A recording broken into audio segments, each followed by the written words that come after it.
오늘 윤석열 대통령의 담화 내용을 살펴보면 최근 며칠간 계엄 당시 지휘관들이 했던 증언과는 어긋나는 부분이 꽤 있습니다. 김주영 기자와 어떤 부분이 배치되는지 따져보겠습니다. 김 기자, 국회에 국회의원들의 출입을 막으라고 지시한 적이 없다 그랬잖아요. 증언은 어떻습니까?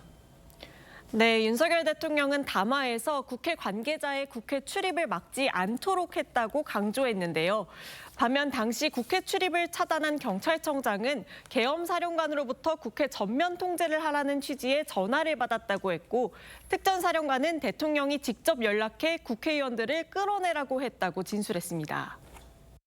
의결 정족수가 아직 다 안 채워진 것 같다. 빨리 문을 부수고 들어가서 안에 있는 인원들을 끄집어내라 라고 말씀을 하셨습니다. 네, 윤 대통령은 투입한 군인들에게 무장도 하지 말라 이렇게 지시를 했다는데 당시 지휘관들 발언과는 좀 다른 것 같은데요. 네, 윤 대통령은 질서 유지에 필요한 소수 병력만 투입하고 실무장은 하지 말라고 했다고 말했는데요. 당시 현장에 출동했던 이진우 수방사령관은 지시가 아니라 자신들의 자체 판단으로 총기는 내려놓고 들어가고 장갑차 등이 출동하지 못하도록 체크했다고 했습니다.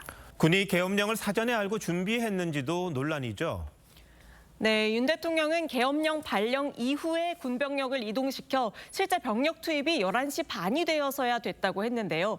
곽종근 당시 특전사령관은 국방장관으로부터 지난 1일에 이미 국회와 선관위, 여론조사기관 등을 확보하란 임무를 받았다고 주장했습니다.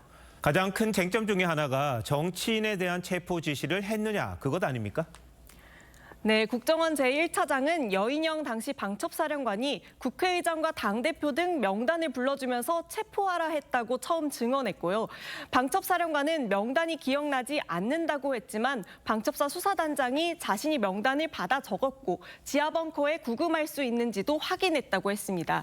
하지만 윤 대통령은 오늘 정치인 체포 명단에 대해서는 언급을 하지 않았습니다. 다만 계엄을 선포하고 국회에 군을 투입한 이유가 야당의 망국적 행태를 상징적으로 알리려고 한 것이지 국회 해산이나 기능을 마비시키려는 것이 아니었다고 말했습니다. 네, 수사 과정에서 이 진실 게임이 벌어질 수밖에 없는 것 같은데요. 이 진술들이 앞으로 어떤 영향을 미치게 되는 겁니까? 네, 형법상 내란죄는 국헌문란 의도, 그러니까 헌법기관인 국회의 기능을 마비시키려는 의도가 있었는지가 입증되어야 합니다. 결국 오늘 윤 대통령의 담화는 비상계엄 선포가 국헌문란의 의도가 없었다는 해명이었는데요.